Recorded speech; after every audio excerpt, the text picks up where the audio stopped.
time, Dad is interested in flowers, bushes, not so much the vegetables and stuff.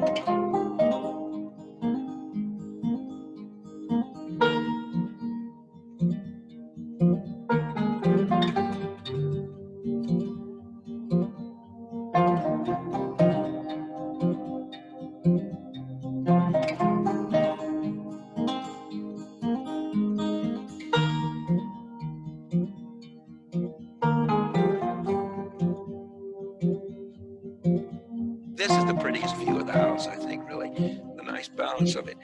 I remember rather vaguely, because I was a young child, 8 years old at the time when my older sister got married. The reception was here. It was a lovely summer day, and, you know, everybody just out and all over.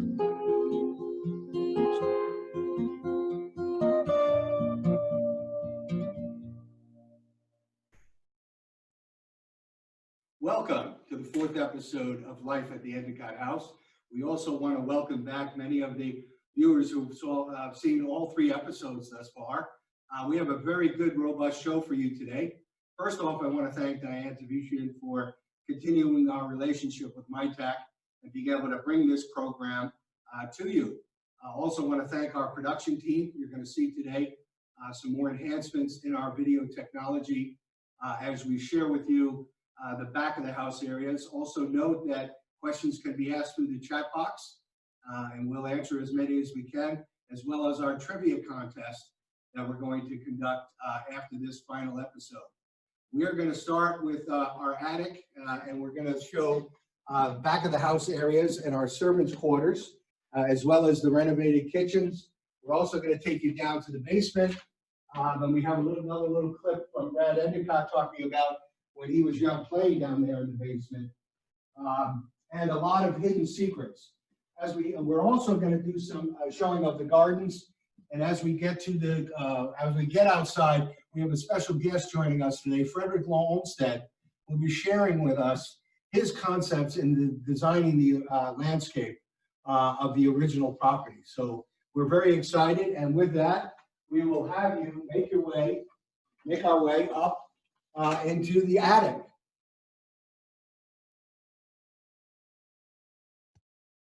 Okay, as we make our way up the stairs, we are going to make a full 180-degree turn. That's a concrete set of stairs, and we're going to be able to show you a wonderful amount of artifacts that we're continuing to find. But we want to share a little bit of the back of the house. That box is for the old service elevator, or as they termed in the old days, the dumbwaiter. It's a freight elevator for the food, which we'll get back to. This is the storage area that we use today. As you can see, we have a lot of furnishings around. And as we make our way down, you're going to see off to the right, there's actually 4 individual closets. And we are continuing to go through the 4th closet in the series in collecting various family artifacts. And when we get downstairs, I'm going to share some of those with you. This is some of Wendell Endicott's paperwork, books, some of Brad's books as well, family portraits, business photographs from the Endicott Johnson Shoe Company. And we're starting to sort through all of the stuff that is there. You can see an old, badminton racket sitting there, some of the carpets, a little secret of where we hide our holiday decorations. The entire attic floor is set with a hardwood floor. Looking at the beams, as I said before, in the days of that construction, those 2x8s, 2x12s, and 2x16s were that exact measurements. Some other pieces that remain in the house. We're making our way down, and we're live and welcome downstairs. I want to share with you some of the things that we've just been able to pick up. I want to move over here if the camera can catch me. There is I lost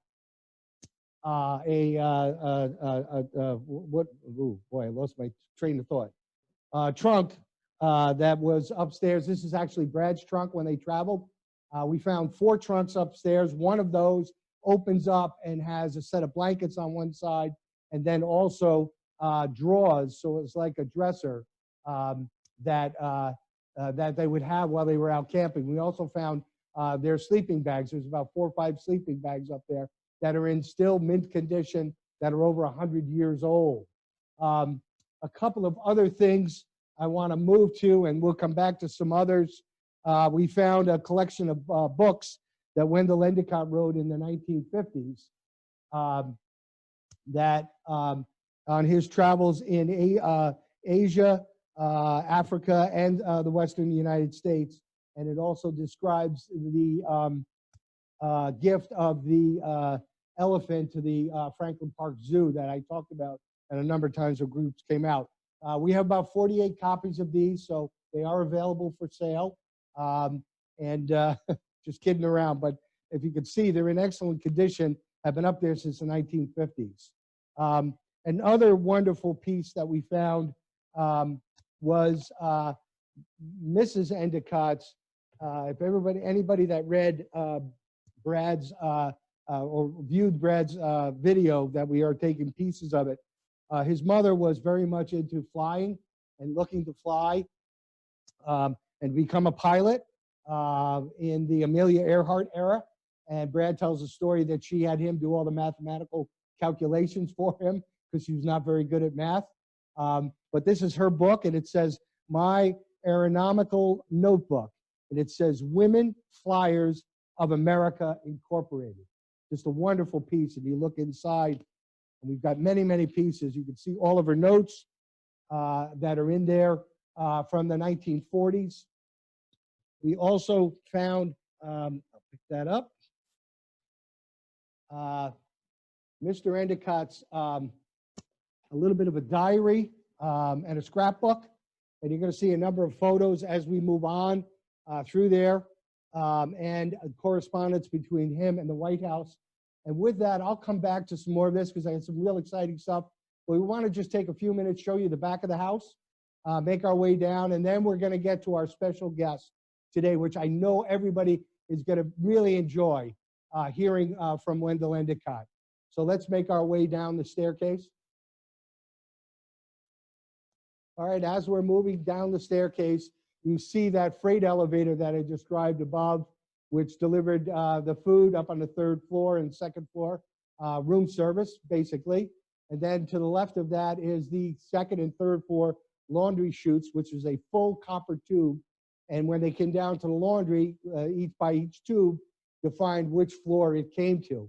There's an interesting little story when we had the demolition for the kitchen expansion, which we're going to get into in a few minutes. We had deemed that as part of MIT property, and the demolition company came in and was going to move, was bringing all the stuff out back to take off the property, and we told them, no, you're not allowed to do that, and they got quite upset. We showed them the contract, so they had to acquiesce, and we were able to put that in a reserve fund at the Endicott. We're making our way down the staircase, heading towards the servants' area, and as you see, we'll get down the bottom of the stairs. The right was a shared bathroom with a full tub. The tub no longer remains. We had to make a shaftway for an exhaust a ductwork for the kitchen below, but you can see that kitchen, bathroom rather, is well maintained. And that is the original floor to the house. I've described that a couple of times. I just find it amazing how beautiful that beautiful black and white tile is of the pre-World War II era throughout the house. There were 4 domiciles in this area. One was taken away to create the emergency staircase that we use today. An example is the transoms that I described previously. So each individual can open up their window, close their door, open up the transom. They can have great ventilation. An example of the dressers, all 4 rooms had dressers built in. Again, back to the story, closets, closets, closets, dressers, dressers, dressers. A lot of architectural thought went into every aspect of the house, and we'll get into that a little bit more in some of the back of the house. This is the 3rd room, the larger room that was converted. We converted into a studio. So we welcome anybody from the MIT community and wants to use that studio for lectures or any type of productions. We're now moving our way into the back staircase, which goes the entire height of the building. I talked about the architecture. Is just a little shot for those that are interested. That's our sprinkler system. We have to maintain that, quarterly inspections. Very, very thorough job on that because we're looking to make sure we preserve the asset for MIT. This was the only addition to the building. It's very modern. In looking down, you can see it moves down the four levels. So it is a very good means of egress in today's times, and it's all lit and identified if we would ever have an emergency. So it'll get you out of the building, which you'll see when we get down to the main floor. We're making our way to what we call today the upper kitchen, which was the cook's office. The cook had an office there. They had a storeroom, as well as a small little dish room. Way off in the background there is what used to be the buffet room, which is now our kitchen studio, which was the pantry and the walk-in safe. One of the things we like to share here is this kitchen equipment is 17 years old with the renovation back in 2003. And you look at how we well maintain everything. We've been closed for the last 7 months, but I want to share that our folks are really proud of maintaining our facility. Also, as a hospitality facility, restaurants and hotels, back of the house square footage was hard to come by. We had to maximize. You'll see as we maximize everything. This is the service elevator, which goes from the first floor all the way to the basement. It used to be a stairwell, so the servants upstairs, adjacent to one of those domiciles, could make their way all the way downstairs to the basement throughout the house without disturbing the family, as I described. This is our beverage room, which was a closet. Now we're making our way down. Look at the beautiful, we still have some green foliage out here. So we're not fully into the turning of the leaves, but we're getting there. And again, moving a little further down to the next landing and onto the large production, what we call the production kitchen, which is where the original kitchen was. Moving our way in there, and then you're going to get a shot of the door out to, so that would be the exit door, the fire exit door that was built in out into the front lawn. We're going to get into the kitchen area. This is 5 working stations for cooks. Again, 17 years old. We did a lot of work. Moving over here, that is our EcoVim, which is the organic waste dehydrator, our pot sink. And in this area originally was that box. I talked a lot about the buttons throughout the house. And where did they go when they pressed a button? It either rang a bell up in the domiciles that we just toured, or in the housekeeping bedrooms, which is up on the 3rd floor. And they would also dial here of where they had to go. The gun room, the main entrance, Bradford's room, the 3rd floor hall. It would designate where the buzzer was calling them. In the small caption, you're seeing some of the other areas in the kitchen, and there's our freight elevator. We're going to take that down and share with you the basement and share some of the stories that and the iterations of its life. If you could imagine that staircase, you can see there the 14 inches of poured concrete floor that I described many, many times. And as we get here into the basement, we're going to open up and we're going to enter in to what we used to use as the employee cafeteria here. Under COVID, we can't, but we've converted that. And you see it's all full of storage stuff for our COVID requirements when we reopen. We're moving into the boiler room, which we're currently operating with 1 million BTUs. This is a piece that I'll get back to that one. You got the wrong letter up. We have letters from the electric and gas utility, Dedham and Hyde Park Gas and Electric Company, and it shows what he would, Mr. Endicott had to pay to convert his furnace, and the operating cost per year was $4,245. And you remember talking about Brad about putting coal in the furnace. Dad was quite frugal, so that was quite a bit of money. And this is also in 1933. That's the gas-fired furnace that they're putting in. Showing some more of the equipment that we have. Being a hotel operation, we have to have domestic hot water on demand. And yeah, I did so enjoy I'll get it back to that. And in here's the Brad. basement, which are where the offices are now. were storage rooms.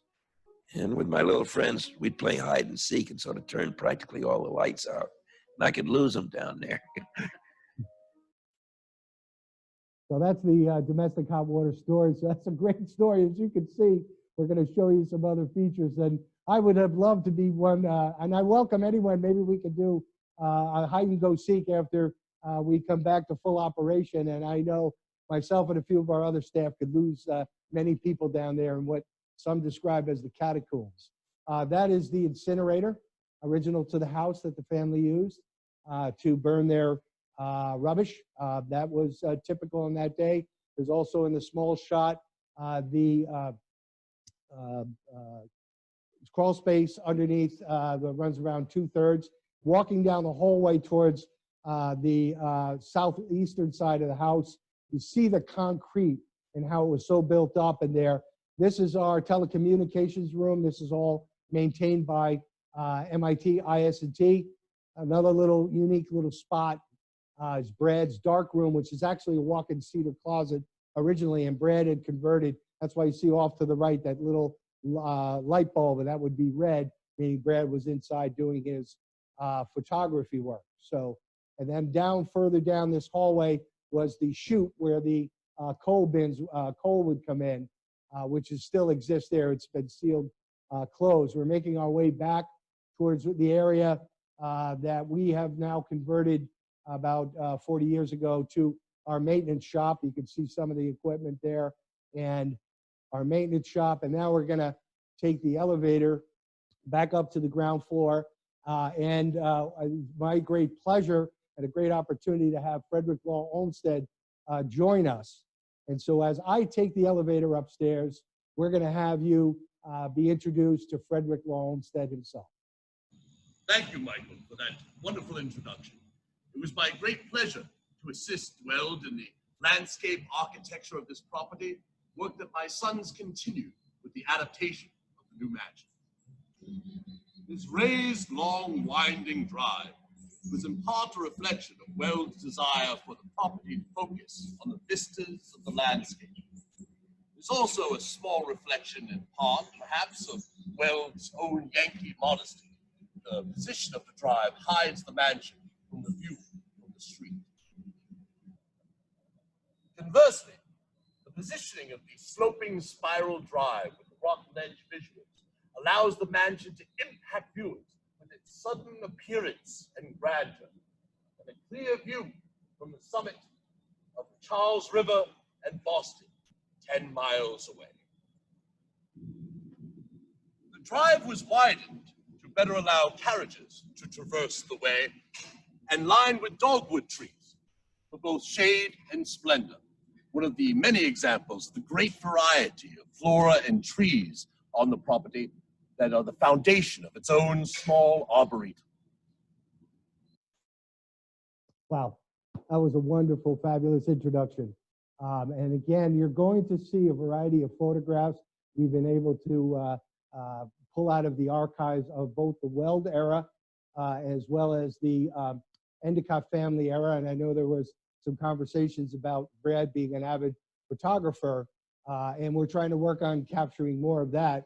But I want to share, these are some of the black and white photographs taken in the early Endicott era. And again, you'll see the sundial garden, which we're going to get into, another garden, and a beautiful stone staircase, which takes you down to the pond. But also very important to show is this is the house, the original Rockwell home, and you can see its position. And as Frederick Law Olmsted described, that you're not going to be visible of this until you make that turn into the front of the house. Because if you see over here is where Frederick Law Olmsted was just standing before. And again, I will describe, we have multiple photos. This is one of Wendell Endicott's favorite photos of the gardens, and we'll get into a little bit more of that. Brad always loved that photo of his dad back in the, I think those were the late 1940s.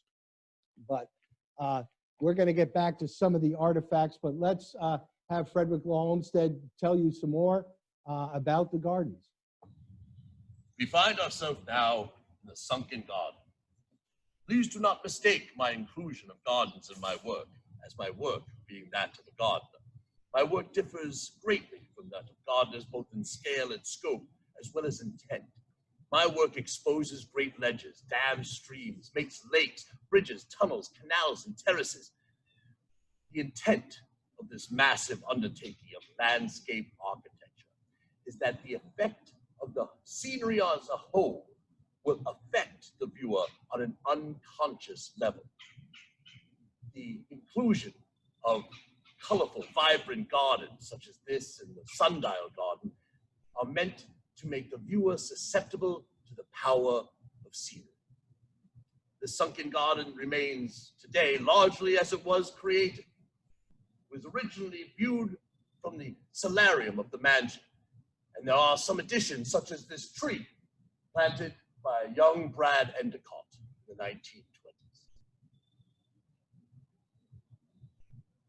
Good job, Brad. Wow. Frederick Olmsted agrees that Brad did an excellent job in maintaining landscape. I do want to touch, as I said before, Frederick Olmsted had passed on when the Endicotts took over the property, but the firm had continued to use the company in reclaiming when they changed the foundation a little bit. So you're going to see, again, as I mentioned, many photographs from all of the different eras and phases. And so let's get back to Frederick Olmsted to show you about all of the requirements for a grand estate such as this. The landscape architecture of this property included many man-made lakes, like this, the Weld Pond. Along with aqueducts and waterfalls, they were meant to enhance as well as blend into the background.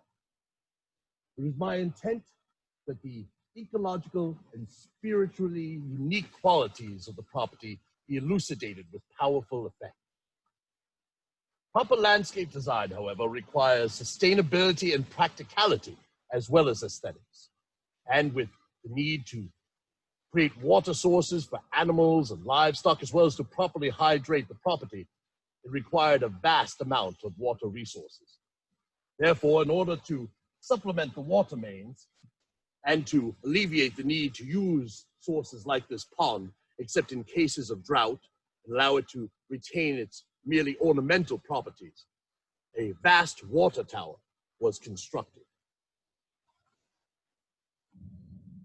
It is a reservoir that still stands on the ground today in its refurbished form, and upon its great height we placed a balcony from which the landscape and the lands beyond could be viewed, and at its base, a glorious rose garden.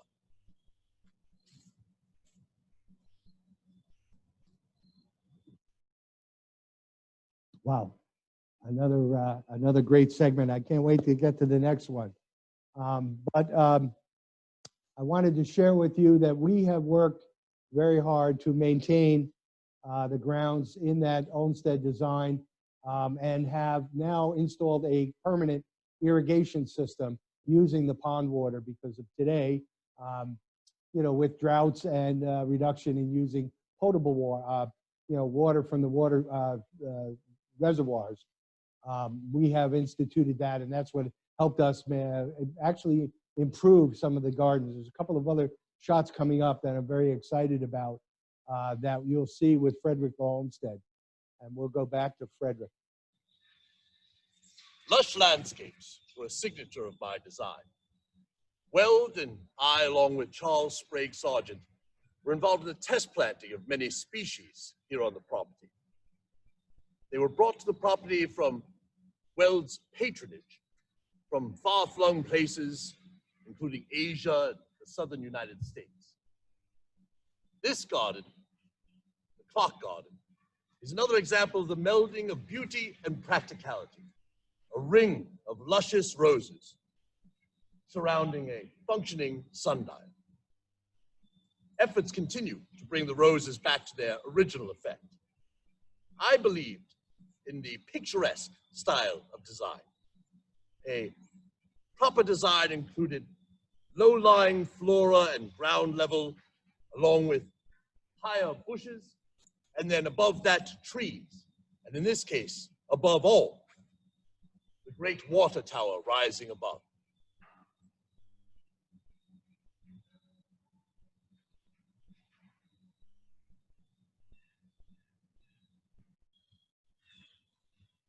My mother passed from this world before my 4th birthday. My nearest recollection of her is me playing in the grass while she sat under a tree.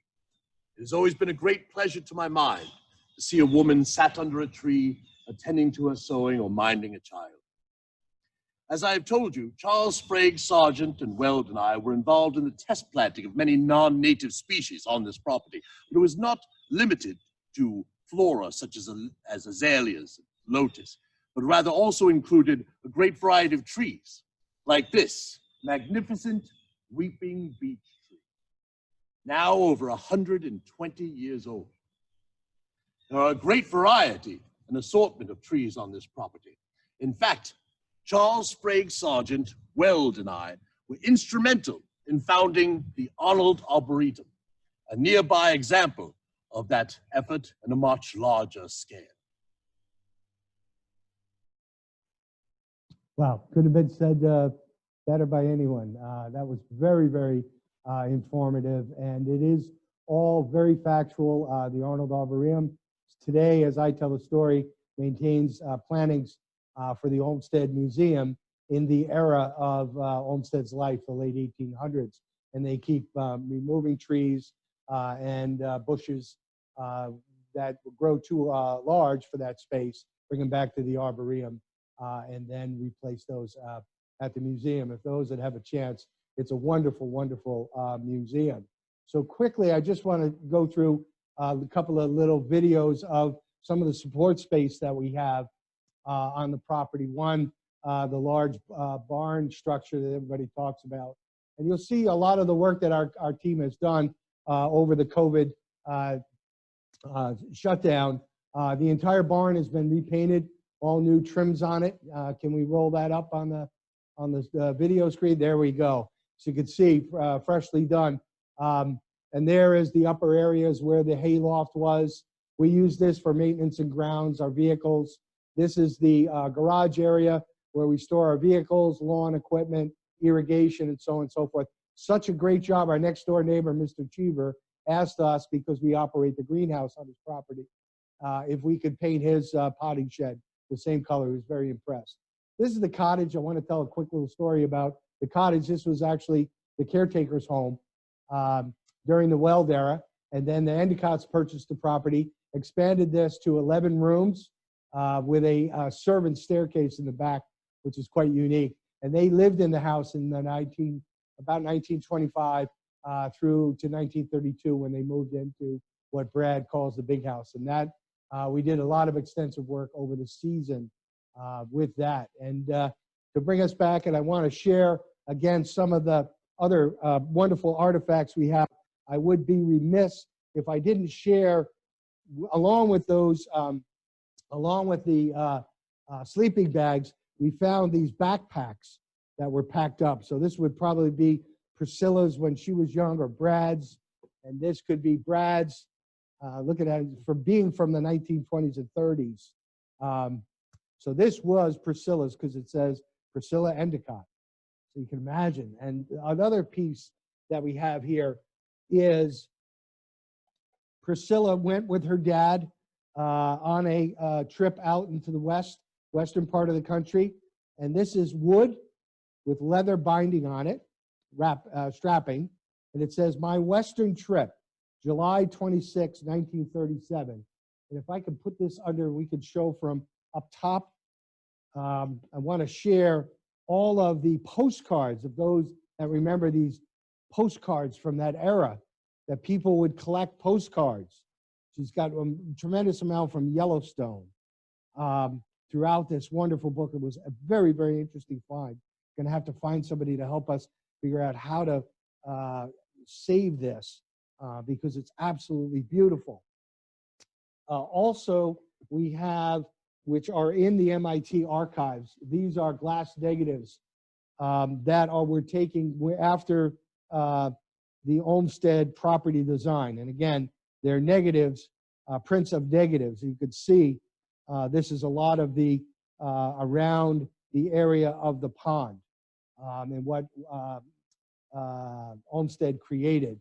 So we have those as artifacts. I've got a few more. We have Wendell Endicott's report at the end of World War I of his working on wrapping up World War I in his report to the general. He was in the Quartermaster Corps.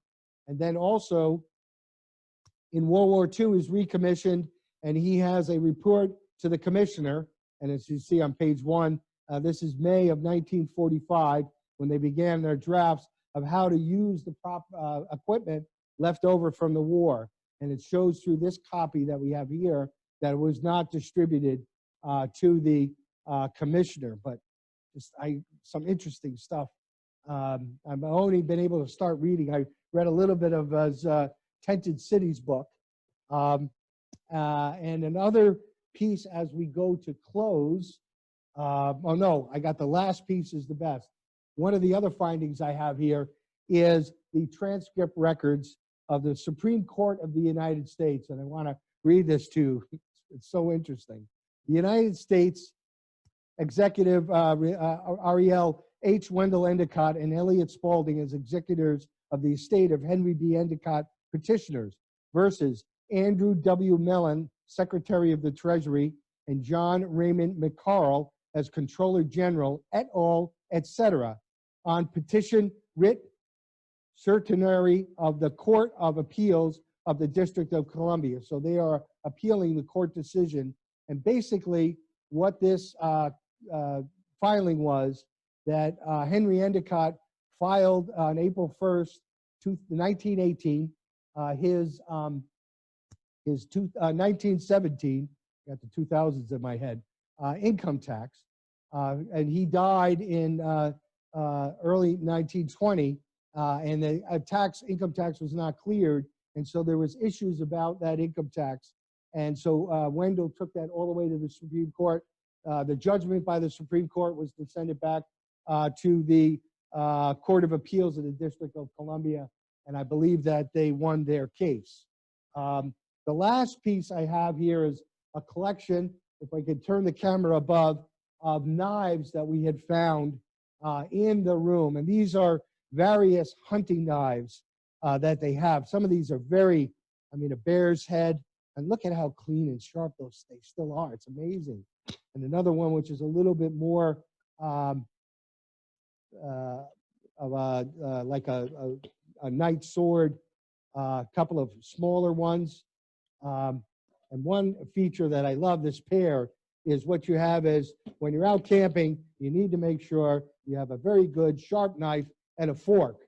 So when you're at the campsite, you can make sure you do the right job. Just a wonderful, wonderful collection. We're continuing to go through some other items that we have. And with that, I will open it up for questions and then talk about our next series. I want to get these back in before somebody gets cut. So one of our trustee director, Jennifer Fleming, is here and going to throw out some questions.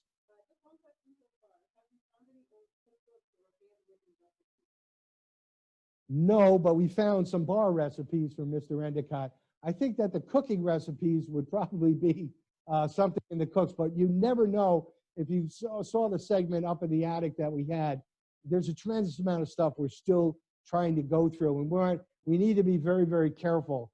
Some of the pages are, boxes are filled with all kinds of paper and stuff, so we want to be very, very gentle. But we are going to have this as an example knife collection. Here's another very interesting one here. And I'm telling you, these are still very sharp. We're going to get this appraised.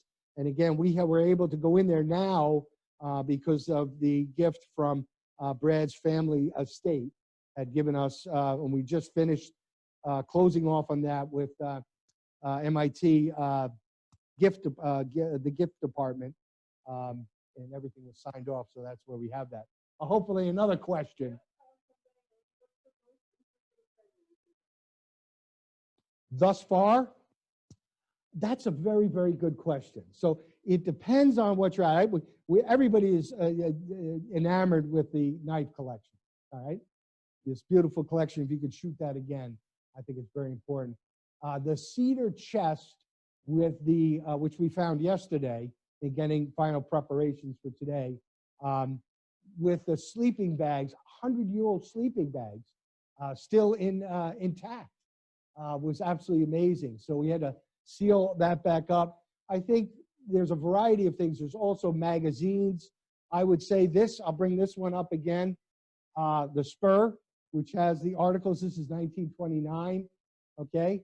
I think this is quite interesting and valuable.